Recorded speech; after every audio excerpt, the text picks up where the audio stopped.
Hər vaxtınız xeyir olsun, xoş gördük sizi Murad bəy studiyamızda.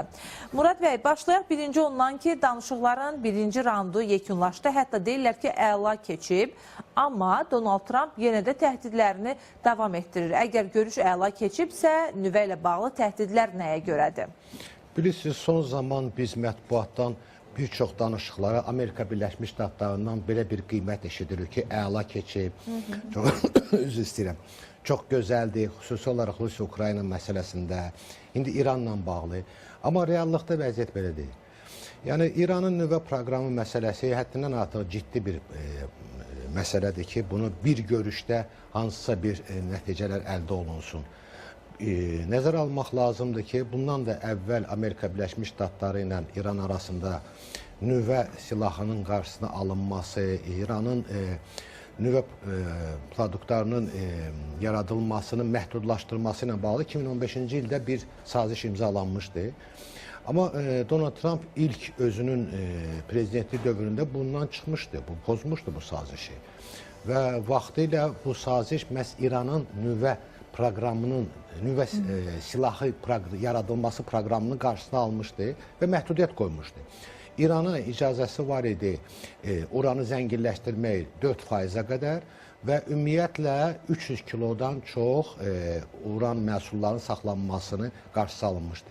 Amma sonradan məlum oldu ki, MAGATE-nin özünün verdiyi, rəhbəri Grossinin verdiyi bəyanatda ki, bizim inspektorlar İran ərazisində, həmən o zavodlarda artıq 80%-ə qədər zənginləşmiş uranın elementlərini müəyyən ediblər. Bilirsiniz ki, nüvə silahının yaradılması üçün 90%-dən yuxarı zənginləşməlidir. Bu baxımdan artıq İranın bu sazişin pozması ilə bağlı şübhələr yaranmışdı və s. Amma indi yenidən Amerika Birləşmiş Ştatları qayıdıb bu məsələyə. Çox güman ki, bunun arxasında İsrail dayanır, İsrailin təkidi dayanır və indiki administrasiya İsrailin təsiri çox böyükdür. Və bu baxımdan Amerika Birləşmiş Ştatları paralel iş görür. Yəni, bir tərəfdən danışıqlar aparır, eyni tərəfdən də hərbi baxımdan öz imkanlarını regionda gücləndirir və açıq-aydın İranı təhdid edir. Siz toxundunuz Oman danışıqlarına, bəli, bu danışıqlar baş verib, amma nəzərə almaq lazımdır ki, bunlar danışıqlar birbaşa olmayıb.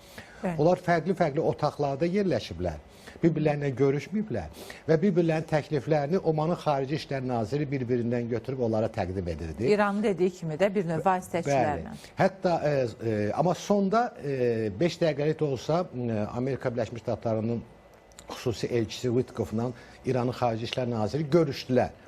Amma İran Xarici İşlər Nazirinin təkidi ilə hətta bu görüşdən şəkil çəkməyə də icazə vermədilər. Yəni, vəziyyət... Yəni, İran bir növ ehtiyat edir ki, elə bir mənzərə yaranar ki, biz birbaşa danışıqlara mı getmişik? Bu, onun göstəricisidir ki, İranın daxilində bir mənalı deyil yanaşma. Bilirsiniz ki, İranın prezidenti, Xarici İşlər Naziri bu danışıqlara getmək istəyirlər.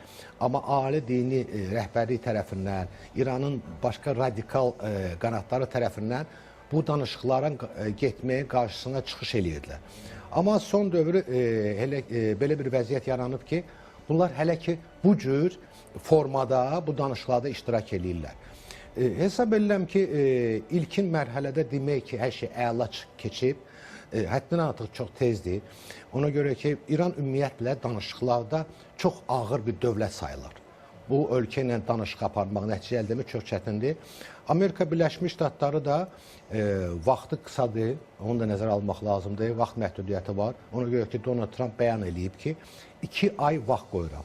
Aprel ayının 10-unda bunu bəyan eləmişdi. Yəni 2 ay ərzində hər hansı bir nəticələr olmalıdır ki, görürəm, sadəcə olaraq danışıq görüntüsü yaratmaqla Amerika Birləşmiş Ştatlarını hərbi vasitədən istifadə eləməyinin qarşısını almasıdır. Ona görə ki, İran tərəfi başa düşür ki, bu günləri onun nüvə obyektlərinə əgər ABŞ tərəfindən zərbələr endirilsə, onu müdafiə eləmək gücləri yoxdur. Onların o dərəcədə də hava hücumundan müdafiə sistemi inkişaf eləməyib ki, təmin eləyə bilsin bunu və bir dövrə bundan əvvəl biz gördük ki, İsrailin hərbi hava qüvvələri hücum eləmişdi İrana və hücumun nəticəsində heç bir itki verməmişdilər və əməliyyatı həyata keçirə bilmişdilər. Bu baxımdan İranın mövqeyi bundan irəli gəlir. Amerika Birləşmiş Ştatları isə nəyin bahasına olsun, İranın nüvə silahını əldə olunmasının qarşısını almaq istəyir. Variantlar müxtəlifdir. Ola bilsin ki, bu danışıqlar uzansın, Trump'ın qoyduğu deadline yenə də uzadılsın və s. Amma o da ola bilər ki, preventiv hansısa bir İsrailin təkidi ilə həmin o hərbi obyektlərə, nüvə istehsal edən obyektlərə zərbələr endirilsin. Burada əsasən 2 dənə nüvəni zənginləşdirən obyektlər var. Biri Fordodadır, biri Natandadır. Bəli, İran tərəfi deyir ki, onların çoxusu yerin altındadır və s. Yəni, yerin altında onları zədələnmək üçün də Amerika Birləşmiş Ştatlarında imkanlar var, bu cür bombalar var. Bu bir. İkincisi isə bu obyektlərin kənarda da kifayət qədər o obyektlərin müxtəlif maillərlə, müxtəlif təmin eləyən müəssisələr var. Onları da məhv eləməklə həmin o proqramın qarşısını ala bilərlər. Murad bəy, Donald Trump deyir ki, çox sərt addım atmalıyıqsa, hansısa tərəf belə bir addım atmalıdırsa, bu tərəf biz olmalıyıq. Birləşmiş Ştatlar təhdid dolu mesajlardan danışdınız, ancaq sərt addım atılması ehtimalını istəyərdim ki, biraz da şərh eləyək. Və Birləşmiş Ştatlar prezidenti deyir ki, kimsə bu addımı atacaqsa, bu biz olacaq. Yəni, qarşı tərəf bu addımı atmayacaq. Onsuz da təhdid edən tərəf də Birləşmiş Ştatlardır deyə İranın nüvə obyektlərini hədəf almağı istəyən də elə odur. O zaman İrandan Birləşmiş Ştatlara hər hansı bir təhlükə ehtimalı varmı ki, Donald Trump deyir, bunu biz eləyəcəyik, qarşı tərəf yox? Təhlükə ondan ibarətdir ki, Amerika Birləşmiş Ştatlarının bir nömrəli müttəfiqi regionunda İsrail üçün İran daim olaraq təhdid eləyən bir dövlətdir və İran əgər nüvə silahını əldə eləsə, bu İsrail üçün həddindən artıq İsrailin təhlükəsinin təmin olunması üçün ciddi bir problemə çevriləcək. Bu bir. İkinci məsələ, onu da nəzərə almaq lazımdır ki, İran nüvə silahını əldə eləsə, artıq dünyada formalaşmış bir nüvə klubuna daxil olan ölkələrin məhdudiyyəti mövcuddur. Bu pozulacaq və bir çox dövlətlər çalışacaqlar öz təhlükəsizliyini təmin eləmək üçün nüvə silahını əldə eləmək və bu baxımdan artıq nüvə silahının dünyada yayılmasını, məhdudiyyətin qarşısını almaq mümkün olmayacaq və bu halda artıq nüvə silahı əldə edən dövlətlər, o cümlədən ABŞ, öz o monopoliyasını itirəcək. Bu çox ciddi bir təhdiddir. Bu baxımdan mən hesab edirəm ki, Amerika Birləşmiş Ştatlarının zərbə İsraillə bir yerdə çox güman ki, bu həyata keçiriləcək. Zərbə endirmək üçün kifayət qədər risk arqumentlər var. Amma bir şey də nəzərə alaq ki, Donald Trump da müharibə tərəfdarı deyil. Onun bəyanatlarında istər seçki ərəfəsinə, istər o yayınır müxtəlif növ müharibələrdən. Amma vəziyyət elə gətirib çıxada bilər ki, başqa çıxış yolu olmayacaq və bunu həyata keçirmək vacib olacaq. Bilirsiniz, mən bir məsələni yada salım. Vaxtilə İraqın da belə bir nüvə proqramı var idi və İraq nüvə reaktorunu tikərkən o zaman İsrail hərbi hava qüvvələrinin vasitəsilə ora hücum eləmişdi, o reaktoru dağıtmışdı və İraqın Saddam Hüseynin nüvə proqramının qarşısını almışdı. Amma bir məsələ də var. Məsələn, Liviyada vaxtilə nüvə proqramı olub, Muammer Kaddafinin vaxtında, amma o danışıqlar vasitəsilə qarşısını alına bilib.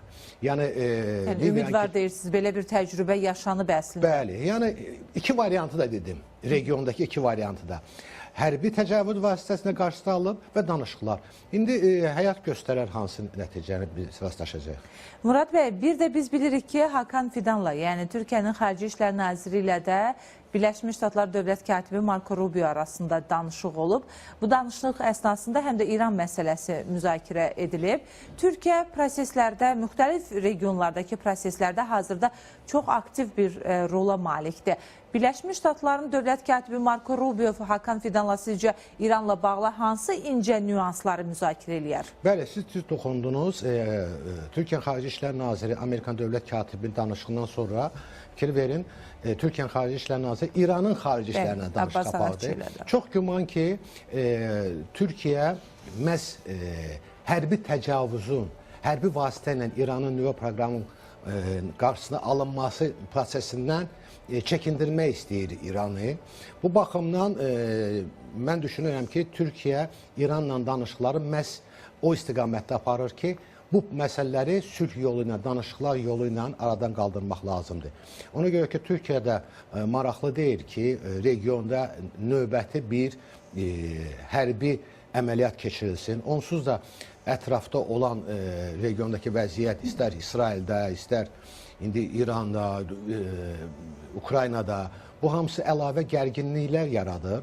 Bu baxımdan Türkiyənin əsas mövqeyi ondan ibarətdir ki, bütün bu proseslər sülh və danışıq yolu ilə öz həllini tapsın. Yəni Türkiyənin hazırda İrana müəyyən mənada təsir etmə gücü varmı və yaxud da İran Türkiyənin sözünü eşidərmi deyək? Yaxın Şərqdəki proseslərə nəzər yetirdikdə müəyyən mənada təzadlı nüanslar da var. Suriya üzərindən Türkiyənin söz sahibi olması İranı bir o qədər də məmnun etmir. Bu kontekstdə Türkiyə nəyin qarşılığında İranı məmnun edə bilər və yaxud da İranı razı sala bilər deyək? Bilirsiniz, İran da bu günləri bir çox regionda olan dövlətlərdən asılıdır. Bilirsiniz ki, İrana qarşı ciddi sanksiyalar tətbiq olunur və o sanksiyalardan yayınmaq üçün İran müxtəlif dövlətlərdən imkanlarından istifadə edir. O cümlədən Türkiyədən də bu və digər formada asılıdır. Yəni bu məsələlər, tranzit məsələləri var. İranın bir çox məsələlər Türkiyə vasitəsilə həyata keçirilir. Yəni kifayət qədər elementlər mövcuddur ki, onlar nəzərə alınsın və bir də demək lazımdır ki, yəni Türkiyənin mövqeyi birmənalı deyil ki, yəni onu nəzərə alıb İran danışıqlara geçsin. Amerika Birləşmiş Ştatları bütün imkanlardan istifadə edir. O cümlədən Türkiyənin imkanlarından, yaxın şərqdə olan başqa dövlətlərin rəhbərlərindən, o cümlədən də Rusiyanın özündən də bu yaxınlarda Rusiyanın prezidenti ilə Amerika Birləşmiş Ştatlarının elçisi Vitkov görüşəndə görüşün mövzularından biri də məhz İranla bağlı məsələlərdə Rusiyaya dəstək versin Amerikan mövqeyinə. Yəni ABŞ bütün imkanlardan istifadə edir və mən hesab edirəm ki... Yəni deyirsiniz, bu Türkiyə variantlardan biridir əslində ki, həm də Türkiyə bəlkə İranla danışıqlarda müəyyən bir təsir mexanizminə sahib ola bilər deyə düşünürəm. Amma gəlin bir də qeyd eləyək ki, İran bu günləri regionda qonşu dövlətlərdən kifayət qədər asılıdır. Siz də toxundunuz Suriya məsələsi, o cümlədən Suriyada və s.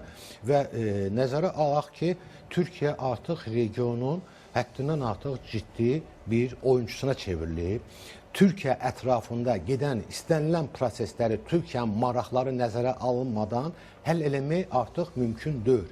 İstənilən böyük dövlət, istəyir o ABŞ olsun, başqa dövlət olsun, Türkiyənin maraqlarını nəzərə almalıdır. Bu baxımdan Hakan Fidanla Amerika Birləşmiş Ştatları dövlət katibinin danışıqları və bundan əvvəl, efirdən əvvəl siz də dediniz ki, Prezident Trump'ın Türkiyə prezidenti ilə görüşü nəzərdə tutulur.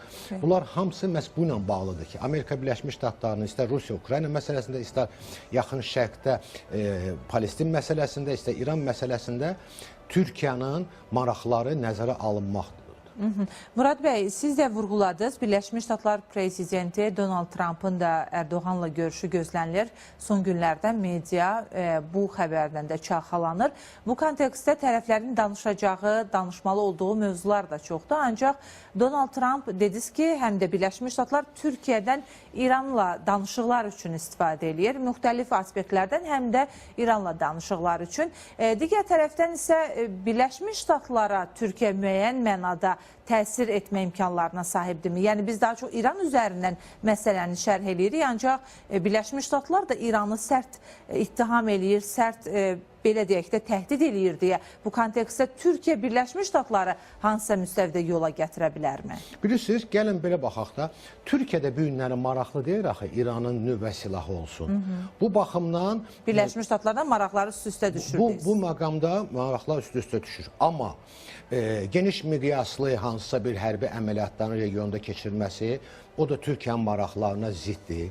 Məsələn, bundan çəkindirməyə çalışacaq Türkiyə, Amerika Birləşmiş Ştatlarını. Yəni, burada maraqlar fərqlidir.